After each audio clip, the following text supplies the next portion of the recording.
Kajin lakai football under 15 bala pelong dekat Mausnap News Sports Club. Kalau poin nak cakap berkut, haka bala pelong yang jadi lakai final lah peringkat Telang Sports Club bat kemau tung ke Sports Club. Haka ni kajin lakai kat Telang Junior kalau penliam ya kemau tung ke dalam kolawai haka penalti.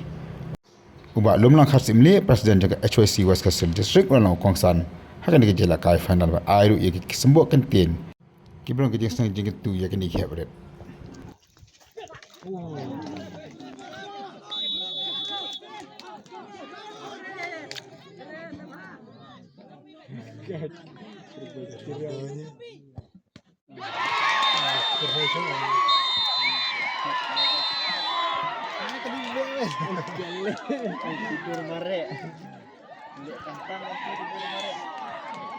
Ban pasyat jengmut lese haki player ki jongpi bapila la ban Rei la dapi klet. Yau blei kami kum kata rei pidem ken mau yau blei ba fidan hang no. La fidan hak jeng yelek kai. Ken mau yau blei ken mau jeng long tu bru tu blei. Bat ken mau ru. Ban burom. Ya kinong punya ki jong pi. Bat burom ru ya kinong punya la dapi le rung football hang no. Lese dei tang kata kalenti. Ba pin PVP nawai lum man boy sekiliat yo kadam.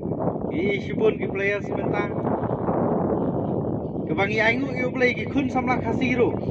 Iwan ra ya kanam ke burom ni gas. Layo pula ada ki kun samla. Iwan ra leng pakai isya kop iwan ra ya kanam ke burom.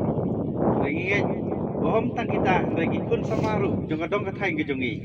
Nyiap kerman baken wan ra ya ke burom ke jongi kum ki kun samla. Te kublai sibun ni ke jing khat ke jong phiru anga hakani kapor ngadang dai tang samla. Ubadang rit hakapan syakri ke imlang salang. Hamtam ngadang ngamdai samla badan BM kum kuwei. Handai ke jing khat ke jong phi ke jing kan mau. Ya ke jing ya trailang ke jongi ban kentiu kam football hakeleng-keleng ke benta. Ngam ju kernga abanga lej hangno. Handai kabaning kong kalong. Ke jing ya i ke jongi, ke jing ya jan ke jongi. Balase hakawei parkas ngi la beli kalat. Ngin yo kham koridor ya keban ya senyang lem. Nam ta jong phi kum gi kun samla.